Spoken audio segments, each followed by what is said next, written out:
Hi, everybody. I'm Susan Finch with Sales Lead Management Association, the SLMA radio show, and our new broadcasting channel, SLMA Live. So check all those out, slmalive.com, SLMA Radio to catch these shows and all of our past shows, and our main site at theslma.com. That's THESLMA.com. And today I'm so excited. I have Jessica Dewell. And Jessica, you are the CEO and founder of reddirection.com. Her mission involves identifying, involving, and igniting the voice of your business, yourself, your team, building the influence with your customers, and connecting with them in inspiring ways. She has so many great ideas, and they're so far outside the box, and you just go, wow. Yes, I'll try that with you. And she has a way of electrifying a team and turning you into an online powerhouse. So without further ado, here we go. Jessica, welcome. Thank you very much, Susan. I am really glad to be here. And that was You can find her at Plus, Jessica Dewell, Dewell. So if you want to connect with her, that's the first place. But don't do that yet. Let's talk about our show. That's right. Let's talk. What we talked yesterday, there was a show that you did. All of us are so involved with networking online, connecting, building relationships, spouting our credibility, building our authority. We also have to remember how to be in person and how many networking opportunities we have that might not be obvious opportunities. I'm learning this, that our behavior is beyond just the dress up and go to networking events. And as a parent, sporting events, school events. Everything, absolutely everything, Susan. And standing in the line at the grocery store, saying hello to people when you're getting gas in the car, when you're going to check your mail, when you're stopping at the bank, every single one of those places is an opportunity to make eye contact, to have a connection, maybe start a conversation, and you never know where that's going to go. Some of I know, especially the women, they always get on me. You always have makeup on and blah, blah, blah. And I look at everything as an opportunity, and it puts me in a better attitude when I'm networking. I am usually on my best behavior, and if nothing else, it keeps me in check to learn to, when I want to spout something, it's like, wait a minute, that can haunt me. It might not be online, but it can still haunt me. That's actually a really good point. My filter's not that good yet. But what is good is always having lipstick close by and always wearing a smile and having my business cards somewhere in my pocket, because if I am at a sporting event or I am out with friends and we end up striking up a conversation with somebody else, or at a networking event, there's, somebody's going to go, well, how do I reach you? And nobody's going to remember when you tell them, because of all the other interruptions, because of all of the other opportunities. And that's really where we have if we have something we can give them, or they have something they can give us so we can take that online later, we're actually setting ourselves up to further a one-touch relationship into a multiple-touch relationship, and who knows what opportunities that will bring. I've noticed too at events, because I'll connect with men and women, the parents, and there's some that I can relate to more, the men, than I can the women. But the men always have their business cards with them. And yes, they do. The women don't. And if they do, they have to fumble at the bottom of their satchel, if they even have them. Or they're looking for a scrap. Mm-hmm. And why? Why wouldn't you also take that bit of you, that opportunity, and have it with you? What, if for nothing else, just to be able to get together later for coffee, or to find another way that maybe you can help somebody else. But it's being prepared anytime you walk out that door. Absolutely. Isn't the phrase, the world's your oyster, that way for a reason? And if we go out ill-prepared, we are missing out. We're going to talk on a few things, but one of them is business cards. Mm-hmm. And some of the bad things on business cards, and some of the things you should make sure you don't forget on a business card. Mm-hmm. And I recently just redid mine because I was told they were a little cluttered. So I have two versions of my business card. I have the one that has every way to reach me, and then I have one, if I'm seeing somebody in person, there's a good chance that they're just an email or phone person. Right. They aren't, I connect online with people and they know how to click the icons and do all this stuff. But, I was told that really you put a QR code, all your social media links and everything else on your card, and nobody has any room to make a note about you. I know, exactly. Hey, do you have them? I would like to see it. Here's the front. Okay, let's see. Oh, yes. Mm-hmm. With that beautiful butterfly. So all I have is a phone and website. Uh-huh. And then the back got greatly simplified so that when the card's on its back, why would you miss an opportunity? Print both sides. That's right. Who is going to know yours, even when you put them in those fish bowls for drawings? So I added something so people get them added to my mailing list. Right. So I have that through Constant Contact. So if they text that, I crafted a cute little message, thank you so much, do this, and then you're on my list. And then they'll receive emails from me. So that's a quick way to have them added without my having to do anything. That's awesome. I'm totally going to steal that, Susan, because, that's one of those simple calls to action. And I was trying to think, what could I put on mine to have a simple call to action? And mine is a very plain, straightforward card. It does have a lot of, it has all the regular contact information, what my address is, what my website is, how to get a hold of me, my email address. And then on the back, what I did was I drew a picture on a computer, and this is actually, you can actually see this on my website too. What I did was, the whole idea is, how can I depict what I do in a picture? I love that.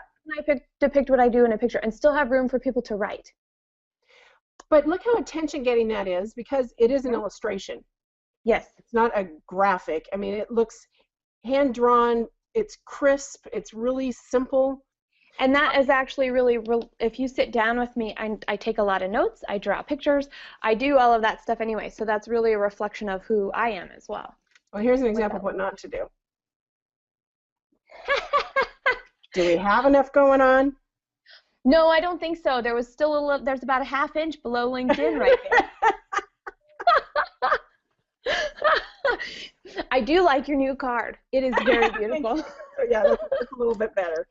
Yeah. Okay, so cards. There's one thing. Let's talk about passing out cards at networking events, guys. Yeah. We covered this yesterday in the show, and who are you? Are you the type that walk into an event and there's a group of people and you get your cards out? It's a networking event. This is a mingle chamber of commerce type of event, or smaller networking groups. Are you the type that just comes up and starts shoving out cards?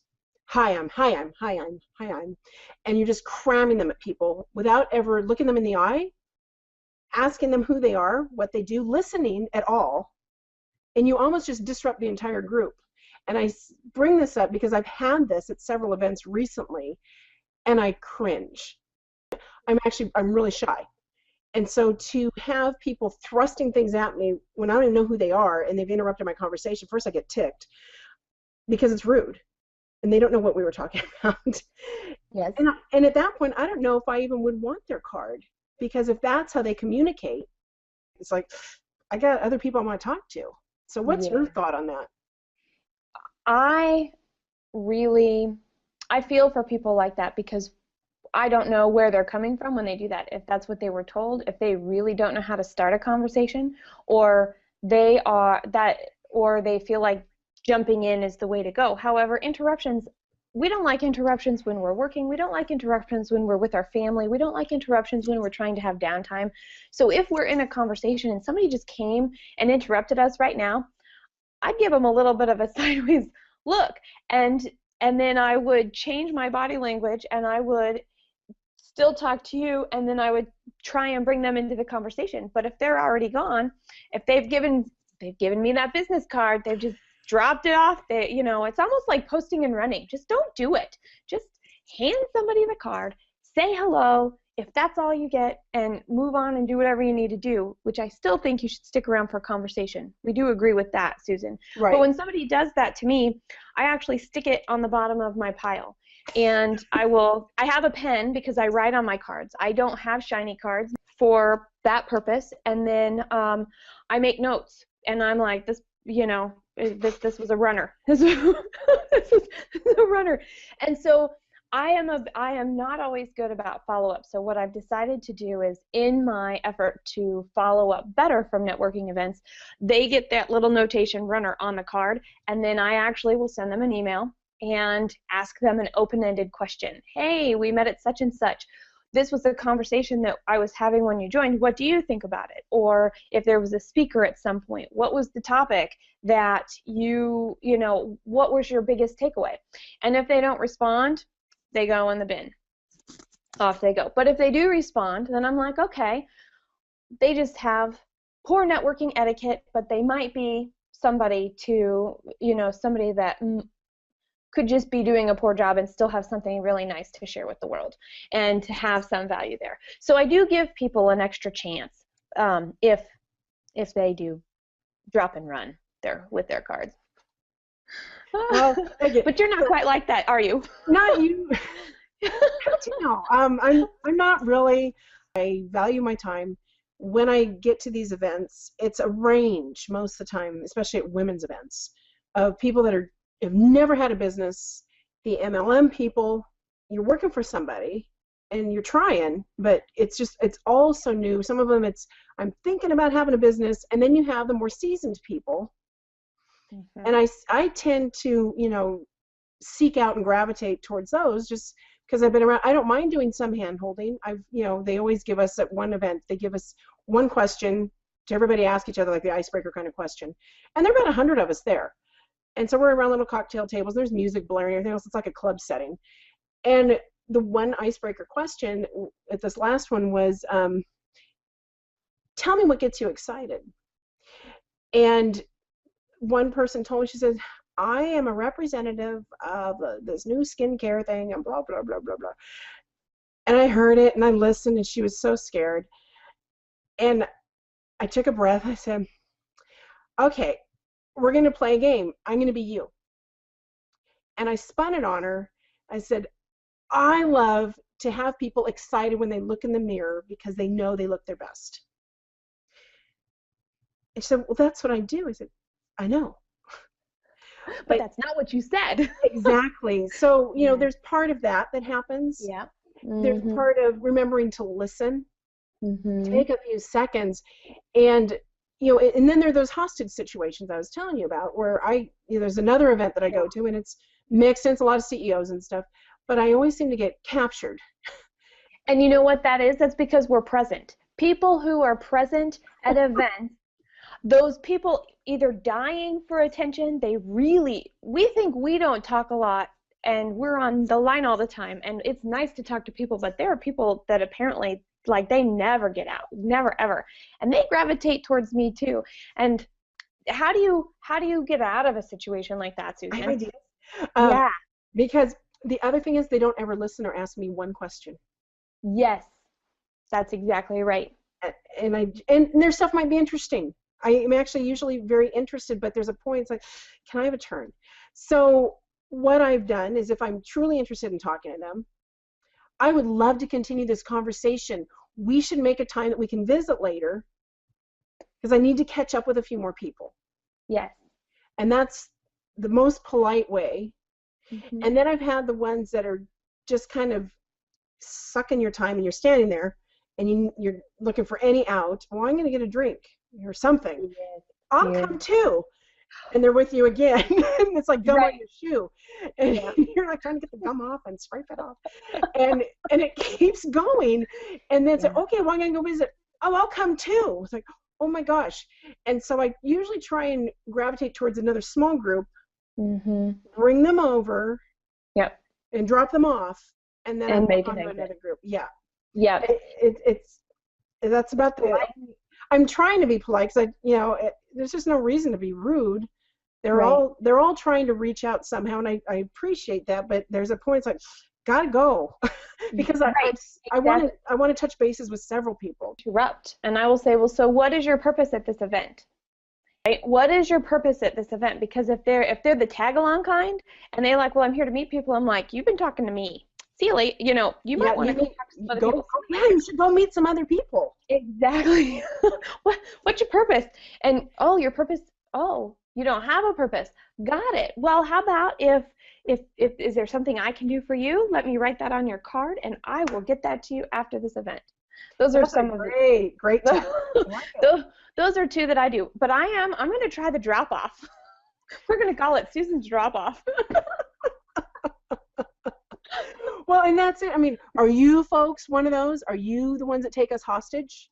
And if you are, remember, we're all there to meet more than one person.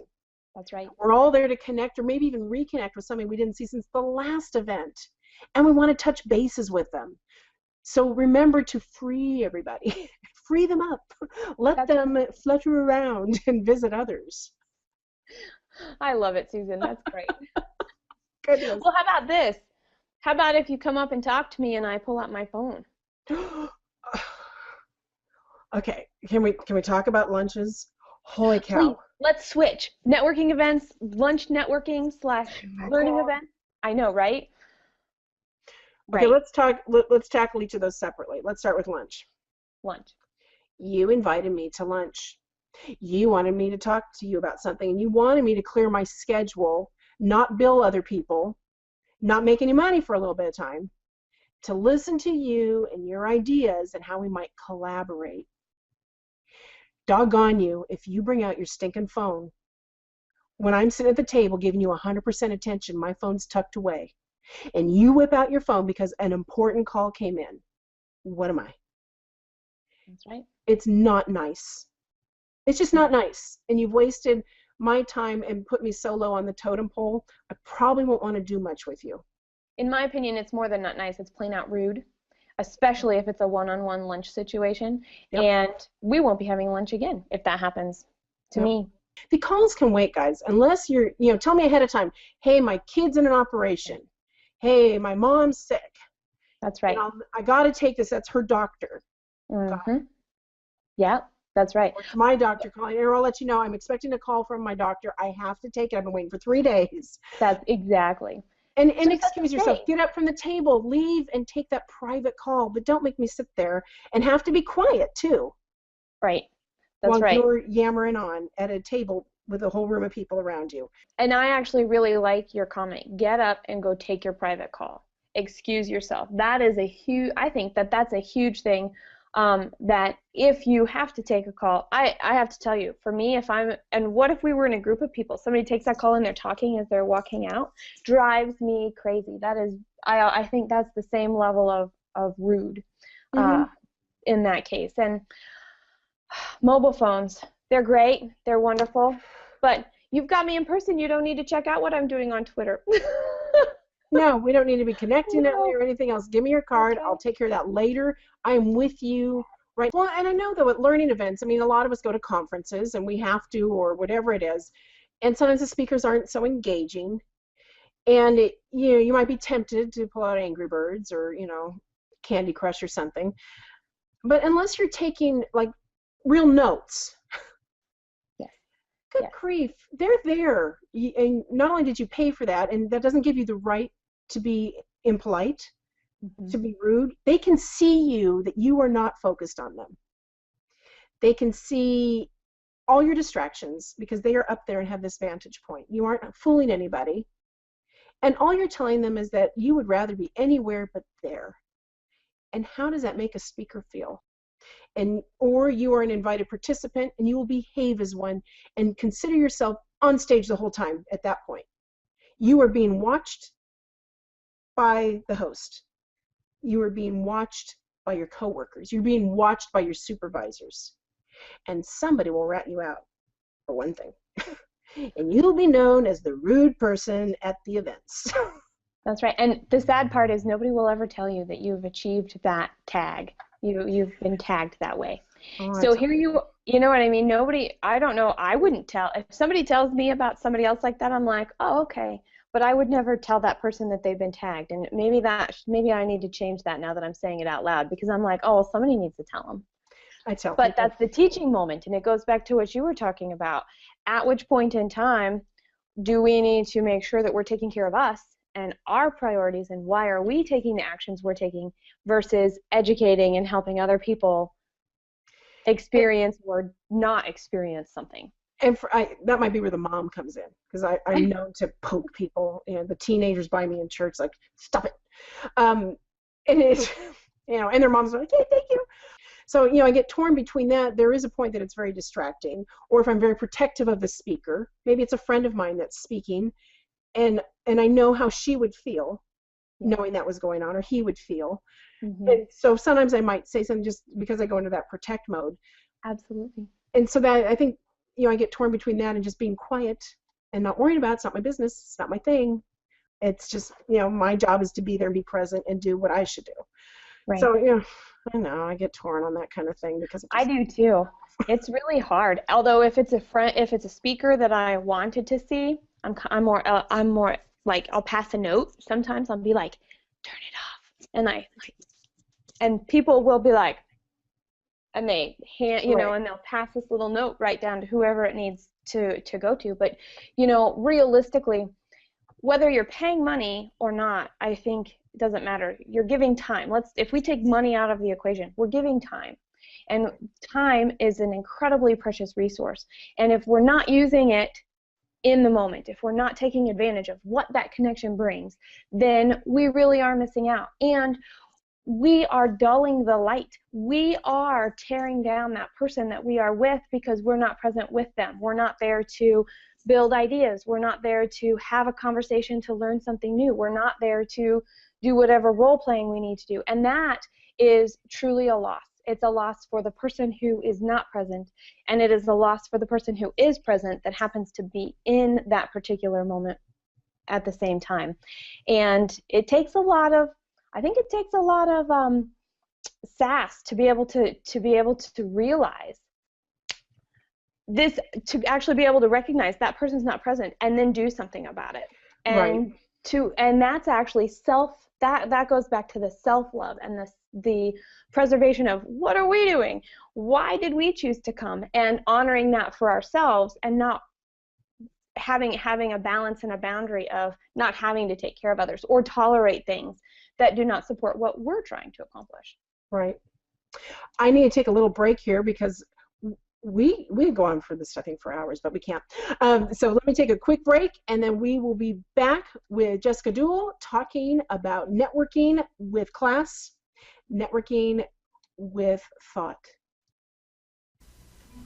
Large companies with complex sales channels have sophisticated lead management needs. They require customized lead management systems and services and integration with additional systems. That's why, since 1981, these companies have relied on Smart Lead by AdTrack, the only full-service lead management company with customized systems for lead management, Salesforce automation, and analytics. These systems are managed by each client's dedicated account manager and are integrated with Smart Lead's in-house marketing services that include a contact center, email marketing services, print services, direct mail and fulfillment, and an ISO certified warehouse. Smart Lead by AdTrack.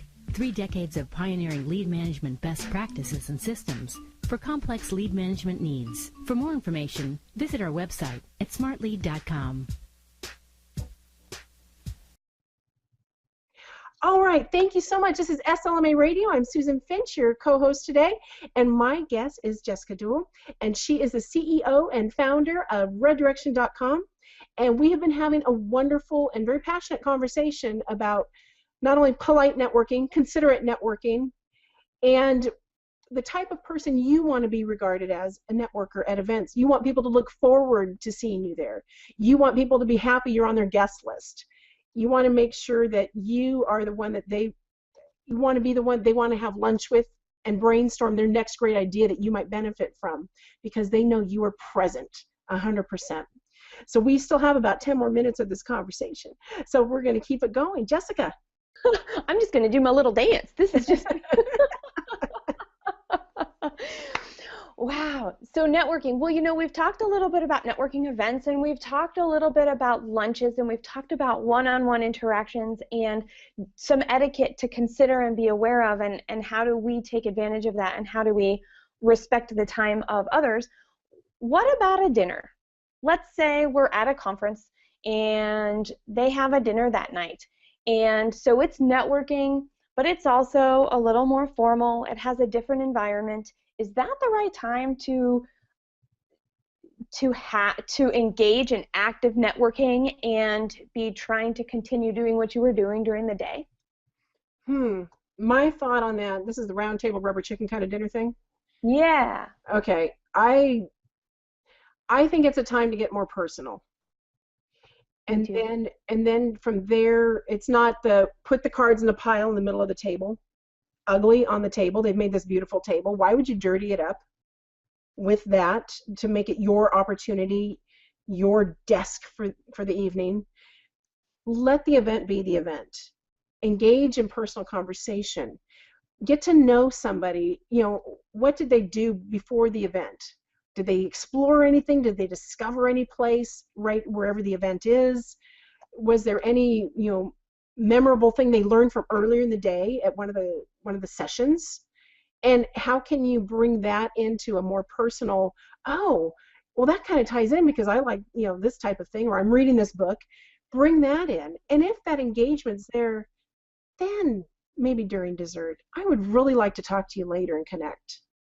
While you're all still sitting there, then you exchange it politely across the chairs, but it isn't the deal the card out kind of event. And for those of you that think it is, I'm sorry, it's just not. Well, and exactly, whether you like the food or not, the worst thing that can happen is you got your food in your mouth and somebody hands you a card and wants you to respond. I'm totally with you. Or what's the conversation of the day? So if they were out in the city, I love to know, especially if I'm in a city I've never been to, what are the things that I should be doing? Where should I be going? Maybe even takeaways or expanding on topics that were talked about at the conference earlier in the day would also be good. But between card exchanging and stuff like that, cell phones also should just go away. I'm a big proponent of none of that. Get far away. Yeah. Mm-hmm. But another thing, as we're kind of running out of time, but let's talk about the end of dinner. Dinner's over, we're back in our rooms, we're unwinding, or we're back at home, whatever the situation. Mm-hmm. What is a nicer way to say thank you to a speaker, to award nominees, to award winners, than to go mention them and their accomplishment or how they touched you or inspired you through social media that night while it's still fresh in your mind? Just a little pat on their shoulder that, you know what, you mattered to me today. You made a difference. You missed out on this person. And I learned about this person's accomplishment. And I learned about how they give to the community, or I learned the struggles they went through. And I'm a better person for knowing them, whatever it is that you want to say. What a great wrap up. And what a wonderful way to let people know who you are without shoving a card at them. Yes.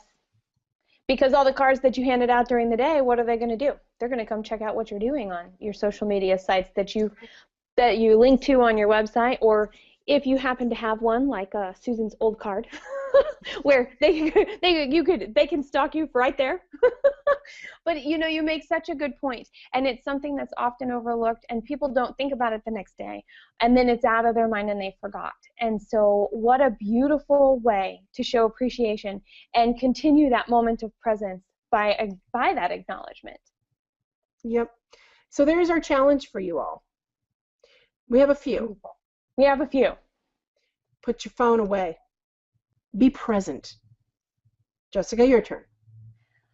Look me in the eye and don't run away, because I will try and engage you in that conversation, and you get a little tag on the business card that says runner if you give me your card and you walk away. And continue the conversation after an event. Recap, promote, talk about.